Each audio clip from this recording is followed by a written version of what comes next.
Hello everyone and welcome back to our channel. हम अपनी आज की वीडियो में बायोलॉजी का सेकंड चैप्टर जो है हमारा biological classification of class 11th NCERT cover करने जा रहे हैं। तो चैप्टर एक्सप्लेनेशन की जो वीडियोस होती हैं ऑलरेडी लेंथी होती हैं, तो हमें अपनी वीडियो स्टार्ट करनी चाहिए। ठीक है, तो लाइन बाय लाइन एक्सप्लेनेशन करेंगे और जिससे आपको सारा कंसेप्ट जो है क्लियर हो जाए। और मैं आपको उन लाइंस की मीनिंग नहीं बताऊंगी जो इम्पॉर्टेंट नहीं है, मतलब वो कहीं नहीं पूछी जाती हैं, just we will read them only. ठीक है। Since the dawn of civilization, there have been many attempts to classify living organism. It was done instinctively, not using criteria that were scientific, but born out of a need to use organism for own use, for food, shelter and clothing. अब उन्होंने क्या बोला कि काफ़ी time से, don of civilisation से क्या हो रहा है कि काफ़ी सारे हम अटेम्प्ट्स कर रहे हैं ऑर्गेनिज्म को क्लासीफाई करने के लिए। ठीक है, इसके लिए हमने सिर्फ एक क्राइटेरिया यूज़ नहीं किया, लेकिन बहुत सारे हमने क्राइटेरियाज जो हैं वो यूज़ किए हैं। Aristotle was the first to earliest attempt a more scientific basis for classification. वो सबसे पहला पर्सन कौन था जिसने साइंटिफिक बेसिस पे क्लासिफिकेशन का अटेम्प्ट किया था? वो थे अरिस्टोटल। 1 मार्कर में आ सकता है। ठीक है। He use simple morphological characters to classify plants into trees, shrubs and herbs. He also divided animals into two groups, those which had red blood and those did not. ये भी class 11 में पूछ लिया जाता है कि कौन कौन से कैरेक्टर्स उन्होंने यूज़ किए। तो उन्होंने सिंपल जस्ट मॉर्फोलॉजिकल कैरेक्टर्स, मतलब फिजिकल अपीयरेंस के कैरेक्टर्स यूज़ किए, और ट्रीज़ को प्लांट्स, हर्ब्स एंड श्रब्स में डिवाइड कर दिया, और एनिमल्स को जो रेड ब्लड है और जिनका रेड ब्लड नहीं है उन दोनों में डिवाइड कर दिया। अब आते हैं लिनाइस के टाइम की बात। In Linnaeus time a 2 kingdom system of classification with Plantae and Animalia kingdom was developed that included all plants and animals respectively. This system did not distinguish between the eukaryotes and prokaryotes, unicellular and multicellular organism, and photosynthetic and जैसे कि example green algae, and non photosynthetic जैसे कि fungi organism. अब लिनाइस के time पे क्या था? 2 kingdom classification का जो सिस्टम था वो बन चुका था, प्लांटे एंड एनिमलिया। ठीक है, लेकिन इसमें क्या थे, कुछ इसके जो थे पॉइंट्स अच्छे नहीं थे। इसमें क्या था, ना तो यूकैरियोट्स और प्रोकैरियोट्स के बीच में डिफरेंशिएट था। यूकैरियोट्स क्या होते हैं और प्रोकैरियोट्स क्या होते हैं? जिनका वेल डिफाइंड न्यूक्लियस होता है और जिनका नहीं होता। ठीक है, ना तो इनमें यूनिसेलुलर मल्टीसेलुलर के बीच में डिस्टिंग्विश था, और ना ही फोटोसिंथेटिक और नॉन फोटोसिंथेटिक के बीच में डिस्टिंग्विश था। इसलिए ये जो क्लासिफिकेशन सिस्टम था वो इतना अप्रोप्रिएट नहीं था। Classification of organism into plants and animals was easily done and was easy to understand, but a large number of organisms did not fall into either category. अब ये इन्होंने जो क्लासिफिकेशन करी वो काफ़ी सिंपल थी और ईजी थी समझने के लिए, लेकिन कुछ ऐसे ऑर्गेनिज्म थे जो दोनों ही कैटेगरी के अंदर नहीं आते थे। Hence the two kingdom classification was used for a long time was found inadequate. Besides gross morphology, a need was also felt for including other characteristics like cell structure, nature of wall, mode of nutrition, habitat, methods of reproduction, evolutionary relationships, etc. अब मैंने आपको पहले बता दिया इतने सारे reasons हैं हमारे पास जिसकी वजह से जो 2 किंगडम का क्लासिफिकेशन सिस्टम था वो इनएडिक्वेट फाउंड हुआ था। मॉर्फोलॉजिक कैरेक्टर्स के बेसिस पे ये था क्लासिफिकेशन हमारा पहला, लेकिन बाद में जब हमने क्लासिफिकेशन करा तो कुछ और कैरेक्टरिस्टिक को उसके लिए लेके आए। वो थे cell structure, nature of wall, mode of nutrition, habitat, methods of reproduction, evolutionary relationships. ठीक है, classification system for the living organism have hence undergone several changes for the time. Though plant and animal kingdoms have been a constant and all different types, the undertaking of what groups organism be included in these kingdoms have been changing. The number, the nature of other kingdoms have also been understood differently by different scientists over the time. अब इसका क्या मतलब है कि classification जो है हर काफ़ी time से जो है चेंज होती जा रही है। ठीक है, प्लांट्स और एनिमल किंगडम जो है वो कांस्टेंट है, लेकिन इनके किंगडम के अंदर जो ऑर्गेनिज्म फॉल होते हैं वो चेंज होते जा रहे हैं। कभी वो उन किंगडम से निकल जाते हैं और नए ऑर्गेनिज्म को ऐड कर देते हैं। ठीक है, अब है हमारा नेक्स्ट, ये 5 किंगडम क्लासिफिकेशन का टेबल जो है ये बहुत इंपॉर्टेंट है। ठीक है, ये किसी भी कॉम्पिटिटिव एग्जाम में पूछा जा सकता है। अब इसको लर्न कैसे किया जाए? तो सबसे पहले तो हम नाम याद कर लेंगे 5, ये Monera, protista, fungi, Plantae and animalia. ठीक है, अब इन पांचों को सीरियल वाइज कैसे याद किया जाए? ठीक है, तो इसको मैंने प्रैक्टिस फिर से प्लांट एनिमल्स पर किया। मैंने से मोनेरा, प्रैक्टिस से प्रोटिस्टा, फिर से फंजाई, प्लांट से प्लांटे एंड एनिमल से एनिमेलिया। मैंने प्रैक्टिस फिर से प्लांट एनिमल्स पर किया। अब सबसे पहले अगर हम चीज़ देखेंगे तो सेल का टाइप कैसा है, तो सिर्फ मोनेरा ही प्रोकैरियोटिक का मतलब वेल डिफाइंड न्यूक्लियस नहीं है, बाकी चारों क्या हैं, यूकैरियोटिक। ठीक है, अब उसके बाद जो है हमारा, अब सेल का टाइप तो पता चल गया, सेल टाइप कैसा है। अब सेल की वॉल कैसी है ये पता लगाना ज़रूरी है। तो मोनेरा की कैसी होती है, नॉन सेल्यूलोजिक होती है। किससे बनी होती है, पॉलीसेक्राइड एंड एमिनो एसिड से बनी होती है। प्रोटिस्टा में क्या होती है, सेल वॉल कुछ कुछ में प्रेजेंट होती है, फंजाई में प्रेजेंट होती है सब में, लेकिन काइटिन के साथ प्रेजेंट होती है। प्लांटे में प्रेजेंट होती है, सेलुलोजिक होती है, तो सबको पता है, और एनिमेलिया में एब्सेंट होती है। ठीक है, अब सेल का टाइप पता चल गया, सेल की वॉल पता चल गई कैसी। अब सेल के अंदर क्या होता है, न्यूक्लियस। तो अब हम पता करेंगे न्यूक्लियर मेम्ब्रेन कैसी होती है। तो मोनेरा में क्या होती है, ये न्यूक्लियर मेम्ब्रेन एब्सेंट होती है, क्योंकि हमने पढ़ा था ये प्रोकैरियोटिक है, वेल डिफाइंड न्यूक्लियस नहीं है, तो न्यूक्लियर मेम्ब्रेन भी क्या होगी, एब्सेंट। अब बाकी चारों में क्या है, वो प्रेजेंट। ठीक है, अब बॉडी के ऑर्गेनाइजेशन की बात करेंगे, सेल का स्ट्रक्चर ये सब हमने इंटरनली तो पढ़ लिया, अब बाहर से भी तो पढ़ना है। तो बॉडी की ऑर्गेनाइजेशन कैसी होती है, मोनेरा की क्या होती है, सेलुलर होती है, मतलब यूनिसेलुलर आते हैं। प्रोटिस्टा की भी सेलुलर होती है, फंजाई की मल्टी सेलुलर होती है, प्लांटे एंड एनिमेलिया की भी क्या होती है, मल्टी सेलुलर होती है। अब लास्टली बात करते हैं मोड ऑफ न्यूट्रिशन की। तो मोनेरा क्या होता है, ऑटोट्रॉफिक भी हो सकता है, हेटरोट्रॉफिक भी हो सकता है। ऑटोट्रॉफिक में कीमोसिंथेटिक एंड फोटोसिंथेटिक बोथ हो सकता है। हेटरोट्रॉफिक में सेप्रोफिटिक एंड पैरासिटिक भी दोनों हो सकता है। प्रोटिस्टा में क्या होगा, वो ऑटोट्रॉफिक होगा, फोटोसिंथेटिक होगा, लेकिन सिर्फ कीमोसिंथेटिक नहीं होगा, और हेटरोट्रॉफिक होगा। फंजाई में क्या होगा, वो हेटरोट्रॉफिक होगा सिर्फ, और सेप्रोफिटिक या पैरासिटिक होगा। प्लांट्स तो हमें पता है अपना खाना खुद बनाते हैं, दे ऑटोट्रॉफिक होंगे और फोटोसिंथेटिक होंगे। और एनिमल्स जो हैं वो हेटरोट्रॉफिक हैं, ऑब्वियसली होलोजोइक और सेप्रोफिटिक नेचर होगा उनका। ठीक है, अब नेक्स्ट है ये 5 किंगडम क्लासिफिकेशन जो सिस्टम था वो दिया किसने, तो R.H. विटाकर इन 1969 प्रपोज्ड अ 5 किंगडम क्लासिफिकेशन। ठीक है, किसने दिया था ये, R.H. विटाकर, और किस ईयर में, 1969, ये इंपॉर्टेंट है। The kingdoms defined by him were named Monera, Protista, Fungi, Plantae, and Animalia.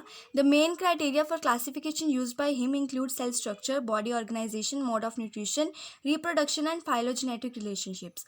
और R.H. विटाकर ने किस किस कैरेक्टर्स के बेसिस पे जो था वो क्लासिफिकेशन किया था, वो था cell structure, body organisation, mode of nutrition, reproduction and phylogenetic relationships. Phylogenetic relationship क्या होता है, हमारी एवोल्यूशनरी रिलेशनशिप्स होती हैं। गिव्स अ कंपैरेटिव, अब ये जो टेबल है जो हमने पढ़ लिया, इन्होंने इसमें आपको बताया हो कि कंपैरिजन किया हुआ है पांचों कैरेक्टर्स का। ठीक है, अब आगे है हमारा the 3 domain system has also been propose that divides the kingdom Monera into 2 domains, leaving the remaining eukaryotic kingdoms in the 3rd domain and thereby a 6 kingdom classification. You will learn about this system in detail at higher classes.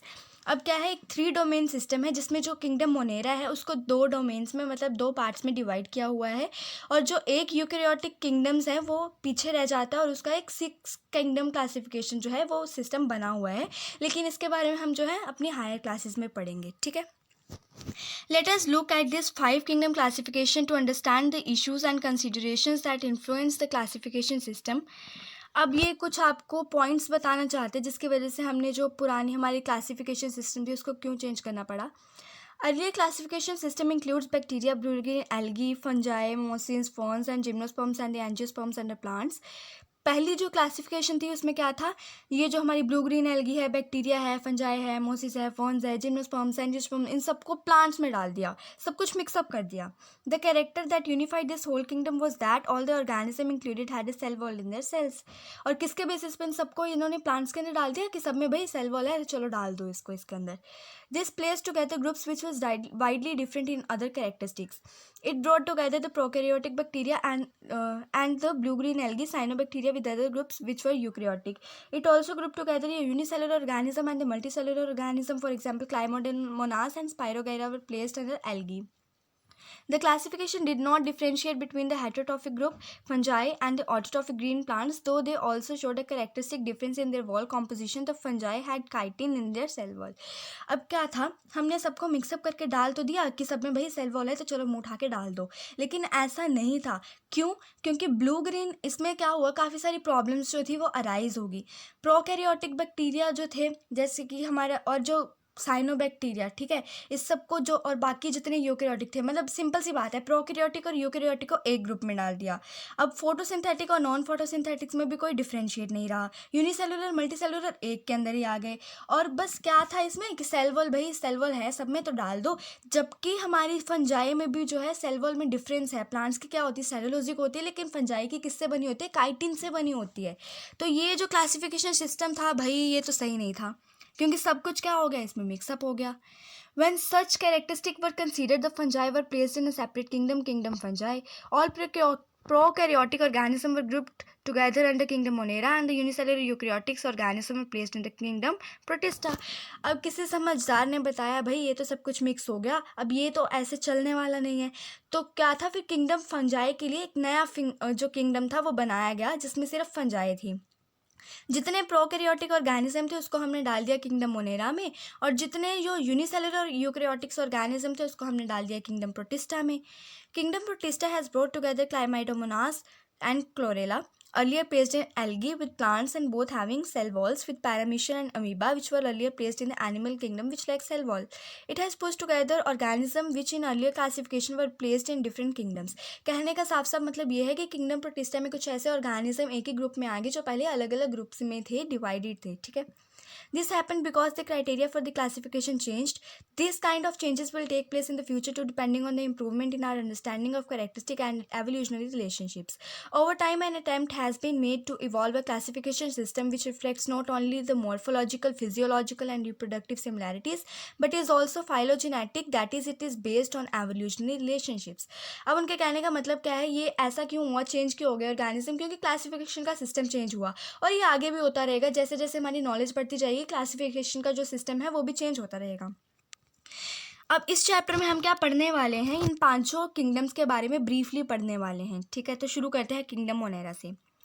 तो kingdom Monera में हमने पढ़ा था basically क्या आते हैं, हमारे bacterias आते हैं, ठीक है। बैक्टीरिया क्या है, सोल मेंबर्स हैं किंगडम मोनेरा के। They are the most abundant micro organism. Bacteria occur almost everywhere. Hundreds of bacteria are present in a handful of soil.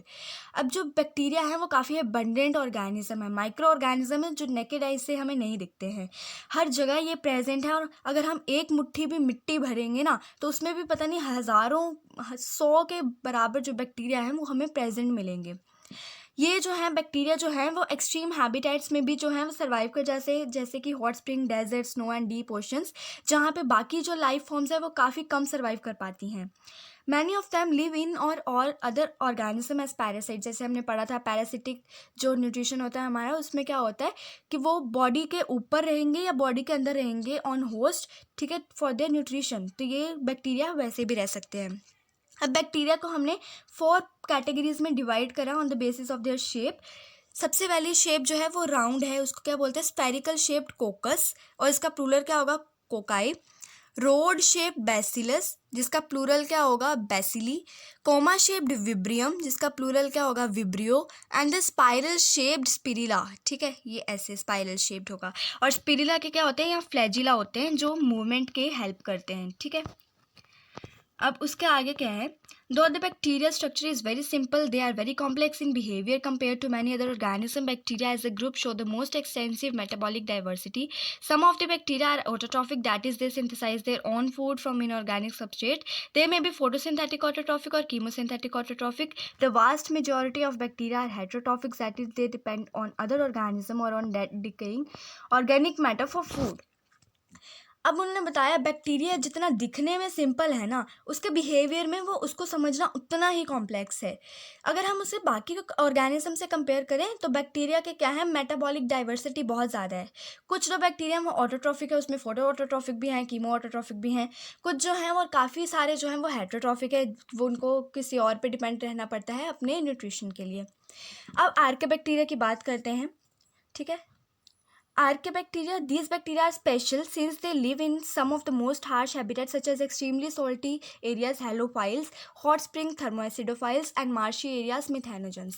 अब जो आर्कियोबैक्टीरिया हैं वो स्पेशल बैक्टीरिया हैं। ऐसा क्यों, क्योंकि ये जो काफ़ी सारा हार्श हैबिटेट्स है ना उसमें भी सर्वाइव कर जाते हैं, जैसे कि सॉल्टी एरियाज़ में। और जो आर्कियोबैक्टीरिया सॉल्टी एरियाज़ में सर्वाइव करते हैं उनको बोलते हैं हेलोफाइल्स, जो हॉट स्प्रिंग में करते हैं उनको थर्मोएसिडोफाइल्स, और जो मार्शी एरियाज़ में सर्वाइव करते हैं उनको बोलते हैं मिथैनोजेंस।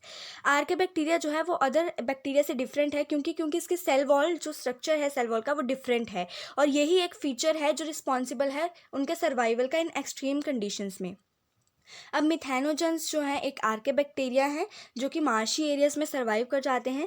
वो किस में present in the gut of several ruminant animals such as cow and buffaloes. ये उनके पेट में प्रेजेंट होते हैं और यही जो है उनके पेट में मीथेन गैस बनाते हैं जो उनके डंग से फिर बाहर निकलती है। ठीक है, ये इंपॉर्टेंट है मिथेनोजेंस। ठीक है, पढ़ लेना अच्छे से। अब बात करते हैं हम यूबैक्टीरिया की।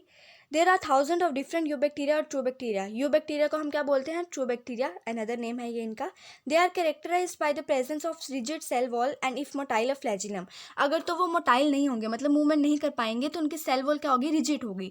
और अगर वो मूवमेंट कर पाएंगे तो उनमें क्या होगा? एक फ्लैजिलम होगा। The cyanobacteria also refer to as blue green algae have a chlorophyll A similar to green plants and are photosynthetic autotrophics. अब साइनोबैक्टीरिया जिसको हम क्या बोलते हैं? ब्लू ग्रीन एल्गी, उसका जो क्लोरोफिल उसमें जो प्रेजेंट होता है वो होता है क्लोरोफिल ए, और ग्रीन प्लांट्स में भी कौन सा क्लोरोफिल प्रेजेंट होता है? Chlorophyll A. इसलिए ये भी क्या है? फोटोसिंथेटिक ऑटोट्रॉफ्स हैं। साइनोबैक्टीरिया जो है वो यूनिसेलुलर होंगे, कॉलोनीज या फिलामेंटस होंगे, फ्रेश वाटर में, मराइन में या टेरेस्ट्रियल एल्गी में भी वो फॉर्म हो सकते हैं। जो कॉलोनीज ये बनाते हैं, मतलब ऐसे ऐसे जो ग्रुप बनाते हैं, ये आप देख पा रहे हो यहाँ पे, इसमें क्या होगा? ये किसके सराउंडेड होगी? एक गिलेंटियस शीट से, जैसे ये है आपको दिख रहा होगा, ये क्या है? गिलेंटियस शीट से जो है सराउंड होंगे।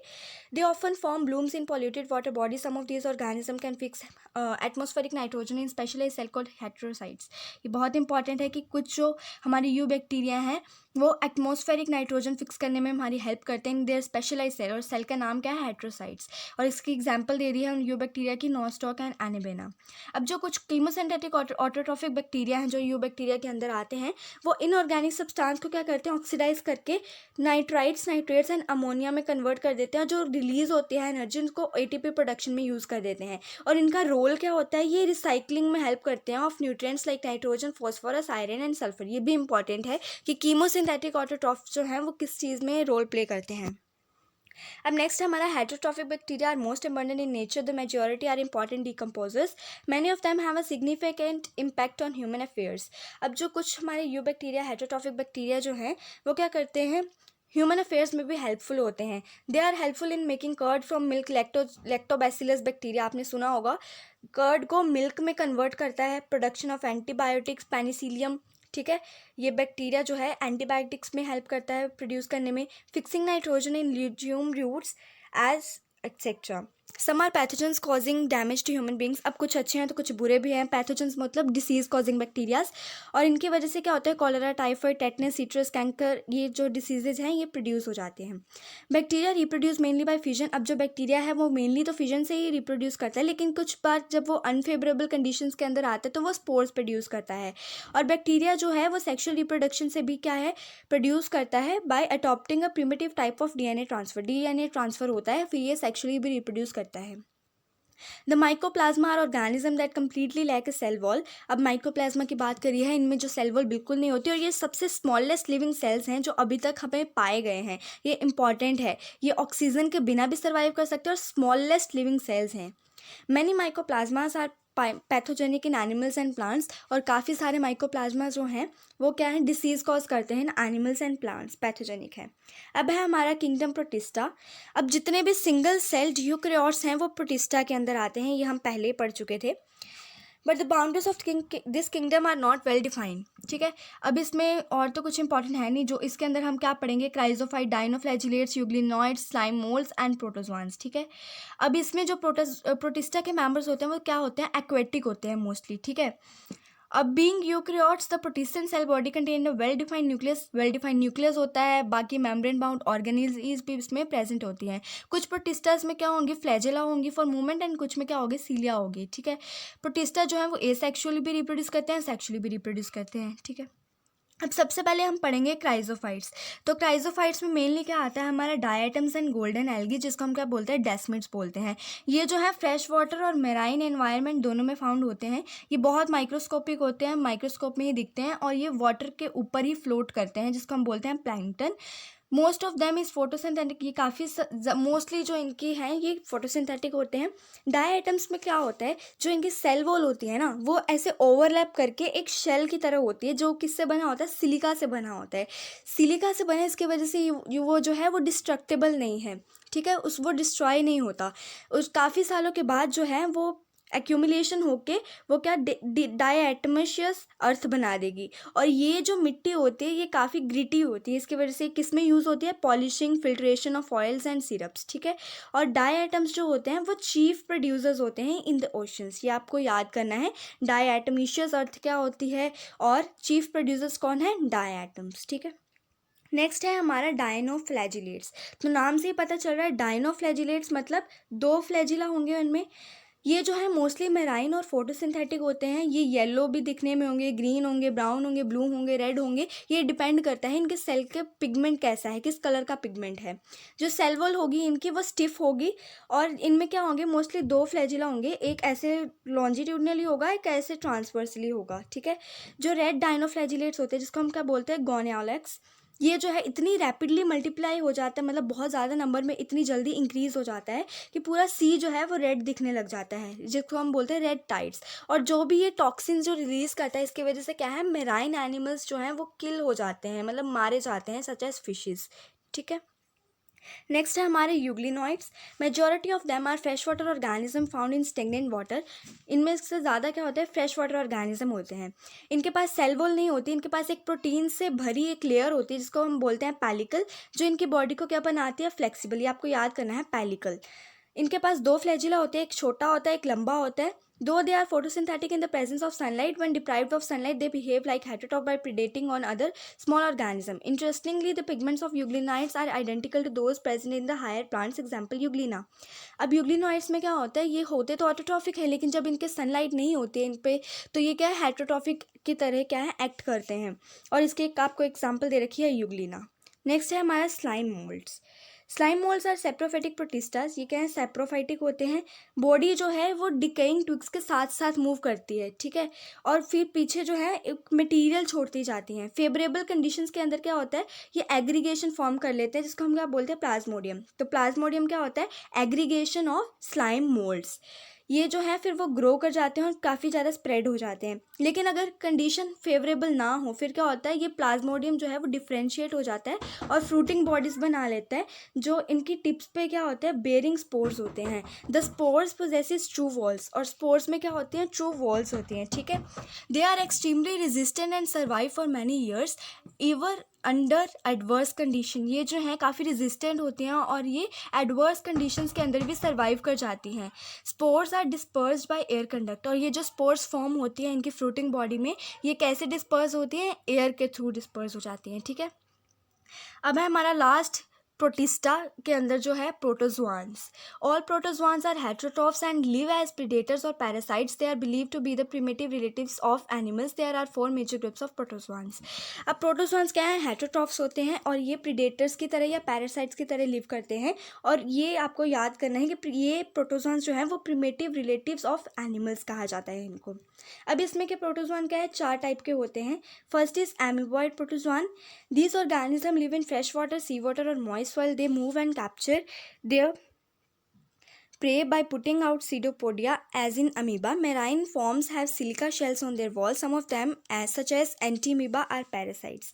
अब उन्होंने क्या बताया, एमीबॉइड प्रोटोजोआंस, इसके नाम से पता चल रहा है एमीबा से रिलेट है। ये क्या है, फ्रेश वाटर में रहता है, सी वाटर में भी और मॉइस्ट सॉइल में भी रहता है। ये अपना खाना जो है वो सीडोपोडिया से इनगल्फ करता है जैसे कि अमीबा करता है, ठीक है। और जो मेराइन में रहते हैं उनमें क्या होती है, सिलिका शेल्स होती है उनके सरफेस पे। और इसकी एग्जांपल दे रखी है एंटीमीबा जो कि एक पैरासाइट है, ठीक है। सेकेंड है हमारा flagellated protozoans. The members of these groups are either free living or parasitic. They have flagella. The parasitic forms causes diseases such as sleeping sickness. Example trypanosoma. ये important है, trypanosoma एक flagellated protozoan है जो कि क्या करता है, sleeping sickness cause करता है। और फ्लैजिलेटेड प्रोटोजोआंस के जो मेंबर्स होते हैं वो क्या है, फ्री लिविंग हो गए या तो पैरासिटिक हो गए और उनमें क्या है, फ्लैजिला होगा। ये नाम से पता चल रहा है फ्लैजिलेटेड है तो उनमें क्या होगा, फ्लैजिला होगा। नेक्स्ट है हमारा सिलिएटेड प्रोटोजोन। ये क्या है, एक्वेटिक होंगे और इसमें जो ऑर्गेनिज्म है काफ़ी एक्टिवली मूव करते हैं, बहुत एक्टिव होते हैं। क्यों? क्योंकि सिलिएटेड है तो नाम से पता चल रहा है इसमें क्या होगा, सीलिया। इसमें थाउजेंड्स ऑफ सीलिया जो हैं वो प्रेजेंट होते हैं, जिसकी वजह से ये एक्टिवली मूव करते हैं। They have a cavity gullet that opens to the outside of the cell surface. इनमें एक कैविटी होती है जिसको हम क्या बोलते हैं, गलेट, जो कि सेल की सर्फेस के आउटसाइड ओपन होती है। जब ये रो की तरह चलते हैं ना, सारे सीलिया कोऑर्डिनेशन में चलते हैं, तो वाटर में लेडन मतलब झाग सी फॉर्म कर देते हैं with the food to be stirred in the gullet, और इनका जो फूड है वो गलेट के अंदर जो है वो स्टर हो जाता है। इसके एग्जाम्पल दे रखे हैं पैरामीशियम। नेक्स्ट लास्ट है हमारा sporozoans. This include diverse organism that have an infectious spore like stage in their cycle. The most notorious is plasmodium malarial parasite. Plasmodium क्या है, हमारा मलेरियल पैरासाइट है, मतलब मलेरिया कॉज करता है।